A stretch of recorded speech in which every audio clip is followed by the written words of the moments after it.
ಗಿಲ್ಲಿ ನಟ ಅವರು ಇತ್ತೀಚೆಗಷ್ಟೇ ಹುಟ್ಟುಹಬ್ಬವನ್ನ ಆಚರಣೆ ಮಾಡ್ಕೊಂಡಿದ್ದಾರೆ. ಎಲ್ರಿಗೂ ಕೂಡ ಖುಷಿಯಾಗಿದೆ.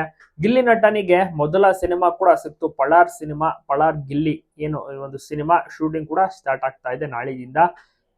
ಪ್ರೆಸ್ ಮೀಟ್ ಸಹ ಮಾಡ್ತಾರೆ, ಸಿನಿಮಾ ಟೈಟಲ್ ಕೂಡ ರಿವೀಲ್ ಮಾಡ್ತಾರೆ. ಜೊತೆಗೆ ಹೀರೋಯಿನ್ ಇನ್ನ ರಿವೀಲ್ ಆಗಿಲ್ಲ. ಎಲ್ಲರೂ ಕೂಡ ಹುಟ್ಟುಹಬ್ಬಕ್ಕೆ ವಿಶ್ ಮಾಡಿದ್ರು. ಗಿಲ್ಲಿ ನಟ ಅವರು ಹುಟ್ಟುಹಬ್ಬದ ದಿವಸ ಹುಟ್ಟುಹಬ್ಬ ಎಲ್ಲವನ್ನೂ ಕೂಡ ಮುಗಿಸ್ಕೊಂಡು ಮರು ದಿವಸ ಕಿಚ್ಚ ಸುದೀಪ್ ಅವ್ರನ್ನ ಸಹ ಭೇಟಿಯಾಗಿದ್ದಾರೆ. ಕಿಚ್ಚ ಸುದೀಪ್ ಅವ್ರಿಗೂ ಕೂಡ ಬಹಳಷ್ಟು ಖುಷಿ ಆಯಿತು. ಗಿಲ್ಲಿ ನಟನ ಮೊದಲ ಸಿನಿಮಾ ಲಾಂಚ್ ಆಗ್ತಿರೋದಕ್ಕೆ, ಜೊತೆಗೆ ಒಳ್ಳೆ ಸಂಭಾವನೆ ಸಿಗ್ತಿದೆ. ಮತ್ತೆ ಬರ್ತ್ಡೇಗೆ ಮತ್ತೆ ಸಿನಿಮಾ ಮಾಡ್ತಿರೋದಕ್ಕೆ ಎರಡಕ್ಕೂ ಕೂಡ ವಿಶಸ್ ಗಳನ್ನ ತಿಳಿಸಿದ್ದಾರೆ. ಜೊತೆಗೆ ಪ್ರಿಯಾ ಮೇಡಮ್ ಅವರು ಸಹ ವಿಶ್ ಮಾಡ್ತಾರೆ. ಗಿಲ್ಲಿ ನಟಗೆ ಬಹಳನೇ ಖುಷಿ ಆಯ್ತು.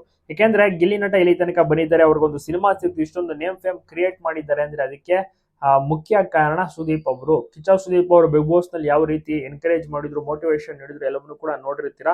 ಸೊ ತುಂಬಾನೇ ಖುಷಿಯಿಂದ ಗಿಲ್ಲಿ ನಟ ಅವರು ಮೀಟ್ ಮಾಡಕ್ಕೆ ಅಂತ ಮನೆಗೆ ಬಂದು ಮೀಟ್ ಆಗಿ ಬಹಳಷ್ಟು ಖುಷಿ ಆಗ್ತಾರೆ. ಅದೇ ರೀತಿ ಗಿಲ್ಲಿ ಅವರಿಗೆ ವಿಶಸ್ ಗಳನ್ನು ಕೂಡ ತಿಳಿಸ್ತಾರೆ.